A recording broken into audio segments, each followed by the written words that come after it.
Hey class, we're looking at stuff similar to what was on your test. When you're trying to find the blank in the middle to make a perfect square trinomial, what you need to do is call this whatever you want. I'll call it x. We know in order to get this we have to take 1/2 of x and then square it. So 1/2 x quantity squared has to equal 169. So I'm going to take 1/2 x and square that quantity. So I'm going to write it over here. It's going to be 1/4 x squared. That equals 169. I multiply each side by 4/1. So I get x squared equals, it looks like 676. Is that right? 676, I believe. We square root both of these. I'm going to get x equals positive or negative square root of 676. If we know 676 is just 169 times 4, I know that the square root of 169 is 13 and the square root of 4 is 2. So the square root of 676 should be 26. So my answer is x equals positive or negative 26. If you don't break it down that way, you can break it down other ways, but that would be the best way. Positive or negative 26. And when you put it up here, you can put positive or negative 26. You should put a y there because you need the y as part of it, but if you don't have it, that's okay, as long as you get the number. For this one, we know we just take half of this and square it. So negative 8 root 3 times 1/2 is just negative 8 root 3 divided by 2. Then we're going to have to square that. So if I take negative 8 divided by 2, I'm going to get negative 4 root 3 squared. Negative 4 root 3 squared is just negative 4 root 3 times negative 4 root 3. Negative 4 times negative 4 is 16. Root 3 times root 3 is root 9. Root 9 is just 3, so it's 16 times 3 equals 48. So the number that goes here is 48. Looking at number 3 now. X squared minus 24a plus 12 equals 0. They asked us to complete the square there, so we're going to go ahead and do that.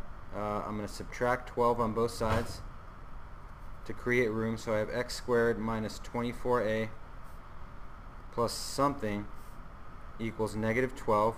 I'm going to take half of 24, negative 24, which is negative 12. I'm going to square it. I'm going to add that to both sides. So now I have x minus 12 quantity squared equals negative 12 plus 144 is 132. I'm going to square root both sides here. So I get x minus 12 equals positive or negative square root of 132. Square root of 132, I'm going to add 12 on both sides first. So add 12. So my answer is 12 plus or minus the square root of 132. If I want to break down 132, which I should do, I'm going to get, let's do it 2 and 66. 66 is 33 and 2. 33 is 11 and 3. So now I have 12 plus or minus square root of 2 times 3 times 11, because there was a 2 here, a 2 here, a 3 here, and 11. The only thing we can bring out is a 2 because that's the only thing we have 2 of, so one of those comes out, one of those goes away. So I get 12 plus or minus 2 root 33. That's my final answer.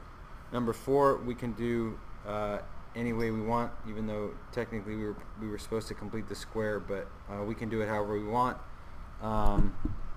So I'll do the quadratic formula here. That's probably the easiest way. I'm not going to complete the square. I'd get a fraction there. So we'll do the quadratic. A equals 1, B equals 3, C equals negative 1. So we get negative 3 plus or minus the square root of 3 squared, which is 9, minus 4 times 1 times negative 1, all over 2a, which is 2. So I get negative 3 plus or minus the square root of 9 plus 4, which is 13. over 2. That's my final answer. I can't break that down at all. That's all I can do. Looking at number 5, you got 6x squared equals 11x.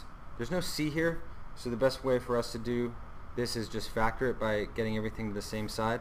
So I'm going to subtract 11x on both sides. So I get 6x squared minus 11x equals 0. And then I factor out an x, so I get 6x minus 11 times x. So if x is out here, we know one of the solutions is going to be 0, and the other solution is just whatever makes this equal 0, and it's positive 11 over 6. If you're not sure, you can do 6x minus 11 equals 0, add 11, so we have 6x equals 11, divide by 6, divide by 6. X equals 11 over 6, and that's that solution there. For this one, we just have an A, we don't have a B. When we just have an A and don't have a B, our best method, even if we have a C, our best method is square roots. So I'm going to divide each side by 9 to get p squared by itself. So dividing by 9 is the same as multiplying by 1/9. So I get p squared equals 16 over 81. I take the square root on both sides. So I get p equals positive or negative square root of 16 over 81. Square root of 16 over 81 is the same as the square root of 16 over the square root of 81, which is the same as 4 over 9. We have that positive negative there, so it's p equals positive or negative 4/9. Moving on to number 7. We got the square root of 3x plus 4 equals x minus 3. The only way you can do this one, guys, is to square both of these to get rid of that radical.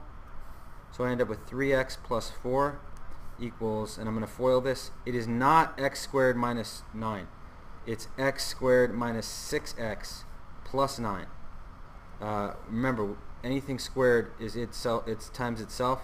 Please don't make this mistake. It's x squared minus 6x plus 9. Looks like we have an A, B, and C here. We can do a few different methods. I'm going to, let's see, I'm going to subtract 3x on both sides and subtract 4 on both sides. So I get 0 equals x squared minus 9x plus 5. I'm going to do quadratic here too because I got an odd number here, which if I complete the square I'm going to get a fraction.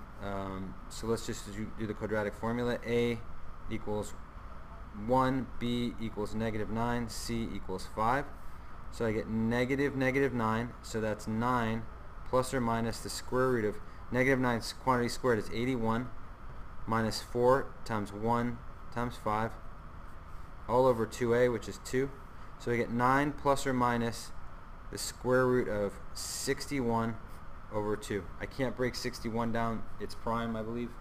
Doesn't have any square roots in it for sure, so you can't break it down. So it's 9 plus or minus the square root of 61 over 2. Number 8 here. This one, again, you only have an A and a C. You don't have any B, so we can solve using square roots. So I'm going to add 14 on both sides. So I get 3m squared equals 14.